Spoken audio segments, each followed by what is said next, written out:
देखिए हम लोग क्वेश्चन नंबर 43 सॉल्व कर रहे थे, जिसमें कि हमें गिवन था a square plus 1 is equal to a, और हमें ए क्यू की वैल्यू बतानी है। इस पूरे इक्वेशन के अंदर ये जो पूरा इक्वेशन दिया हुआ है, इसमें अगर मैं ए से मल्टीप्लाई कर दूं, मल्टीप्लाइंग बाई ए, तो हम क्या पाते हैं? हम पाते हैं कि a q plus 1 is equal to A square. ये हो जाता है हमारे पास। अब मैं क्या करता हूँ, एडिंग ए क्यू प्लस 1 नहीं होगा, ये ए क्यू प्लस ए होगा। ए क्यू प्लस 1 नहीं होगा, ए क्यू प्लस ए होगा हमारे पास। जब आप मल्टीप्लाई करेंगे तो एडिंग 1 बोथ साइड्स, दोनों तरफ अगर मैं 1 ऐड कर लेता हूँ तो हमारे पास ए क्यू प्लस ए और plus 1 is equal to A square plus 1 है। और क्वेश्चन के अंदर ए स्क्वायर प्लस 1 जो है वो ए ऑलरेडी गिवन था। इसका मतलब ये है कि मैं इस वाले से इस ए को हटा सकता हूँ, तो ए क्यू प्लस 1 इसकी वैल्यू हो जाती है 0। यहाँ से ए क्यू हम निकाल के लाएंगे -1, और -1 ऑप्शन नंबर सी में मौजूद है। ऑप्शन नंबर सी हमारा करेक्ट आंसर होने वाला है। चलिए अगला क्वेश्चन देखते हैं, क्वेश्चन नंबर 43। और क्वेश्चन नंबर 43 को देखते हैं। देखिए क्वेश्चन नंबर 43 में कह रहा है कि एक्स क्यू और वाई क्यू की वैल्यू गिवन है। एक्स क्यू और वाई क्यू की जो वैल्यू है वो हमें दिया हुआ है, और हमसे बोला जा रहा है एक्स प्लस 3y दिया हुआ है, और हमसे बोला जा रहा है कि आप x square upon 2y square की वैल्यू बताएंगे। चलिए देख लेते हैं कैसे बनेगा ये क्वेश्चन। हमसे दिया हुआ है कि x plus 3y is equal to -3x plus 2y। जब हम इसको सॉल्व करते हैं तो हमें पता है कि यहाँ से होने वाला है कि 4x is equal to -2y। इसका मतलब ये हुआ कि अगर मैं x अपॉन y लिखूँ तो ये होने वाला है -1/2। अब हमें डायरेक्टली इसी की वैल्यू को आगे इस फॉर्म में बता देना है। आप क्या करेंगे, x की जगह पे माइनस ए रख लेंगे, तो ये हो जाएगा -a का स्क्वायर अपॉन y की जगह पे आपको 2a रखना है, 2 इंटू 2a का स्क्वायर। ये हमारे पास निकल के आता है a square upon 8a square. A square से ए स्क्वायर कैंसिल होने वाला है, मतलब हमारे पास 1/8 जो है इसका करेक्ट आंसर आने वाला है। 1/8 हमारा करेक्ट आंसर हो जाएगा इस क्वेश्चन का। आगे बढ़ाते हैं। देखिए क्वेश्चन नंबर 45। क्वेश्चन नंबर 45 हमसे कह रहा है कि m प्लस n की वैल्यू 1 है, और हमसे बोला जा रहा है m cube plus n square plus 3mn बताने के लिए।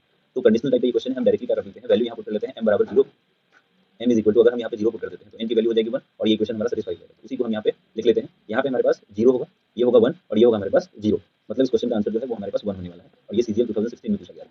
आगे वाले क्वेश्चन को देख लेते हैं। देखिए a अपॉन b और b अपॉन a 1 है। तो आपको पता है ऐसे क्वेश्चन को हम इस प्रकार से सॉल्व करते हैं कि ये a square plus b square की वैल्यू दे रखी है 1। फर्दर इसको जब मैं सॉल्व करूंगा तो a square plus b square is equal to ab होगा। a square plus b square minus ab, इसकी वैल्यू होगी 0। अब जब जैसे ही इसकी वैल्यू 0 आ जाती है, आप जब इसको फॉर्मुलेट करेंगे तो ये कुछ ऐसे बनने वाला है, a square plus b square minus ab। अब इसकी वैल्यू हमें फाइंड आउट करनी है। ये वाला सिस्टम हमारा 0 हो चुका है, मतलब 0 से किसी चीज में मल्टीप्लाई होगा तो पूरा का पूरा 0 होगा। तो इसका करेक्ट ऑप्शन जो होगा वो होगा ऑप्शन नंबर, यहाँ पे मौजूद है ऑप्शन नंबर बी। और देखिए बी हमारा करेक्ट ऑप्शन होने वाला है। चलिए हम लोग आगे जो नेक्स्ट बचे हुए कुछ क्वेश्चन है उसको भी देख लेते हैं, ताकि ये पूरी सीटी हमारी 50 क्वेश्चन वाली आज खत्म हो जाए। क्वेश्चन नंबर 47 की ओर आगे बढ़ते हैं। देखिए 46 का आंसर ऑप्शन नंबर बी था, ये हमारे पास करेक्ट ऑप्शन था।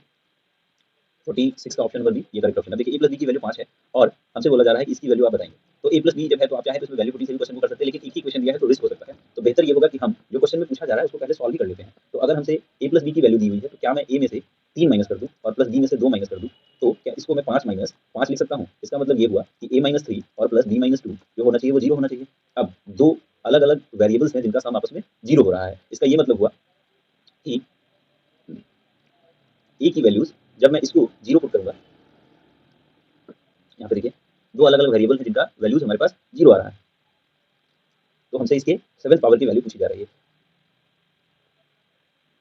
अब ये देखिए ये वाला वैल्यू हमारा 0 हो चुका है। अब हम इसको फर्दर सॉल्व करते हैं तो देखिए कैसे हम आंसर लेके आने वाले हैं कि ये हमारे पास a माइनस 3 और प्लस b माइनस 2 की वैल्यू 0 हो चुकी है। हमारे पास a minus 3 plus b minus 2 इसकी वैल्यू हमारे पास 0 हो चुकी है। अब 0 है ये दो चीजों का सम, तो हम ऐसा भी बोल सकते हैं कि या तो उनमें से ये पहला वाला टर्म 0 रहा होगा या फिर सेकंड वाला टर्म 0 रहा होगा। तो जब फर्स्ट वाला टर्म 0 होगा तो यहाँ से हम लिखेंगे b माइनस 2 बराबर 0, तो b बराबर आ जाएगा 2। और जब पहला वाला टर्म हम 0 रख लेते हैं, तो सेकंड वाला टर्म अगर 0 रख लेते हैं तो a माइनस 3 की वैल्यू 0 होगी, तो a बराबर यहाँ से आएगा 3। मतलब इसमें वैल्यू हमें 2 और 3 रखनी थी, और जैसे ही आप 2 और 3 रखेंगे तो आप देखेंगे कि इसका आंसर भी 0 हो जाने वाला है। तो आसान सा क्वेश्चन था, देखने में थोड़ा सा लंबा या लेंथी लग सकता है आपको, लेकिन बहुत ही आसान क्वेश्चन था। हमें बस डायरेक्टली थोड़ा सा इसमें सोच के और आंसर कर देना था अपनी कॉमन सेंस के हिसाब से। आइए देख लेते हैं आगे की क्वेश्चन को भी। 2-3 क्वेश्चन और बच गया है इसी का, जिसको हम लोग खत्म ही कर देते हैं अभी।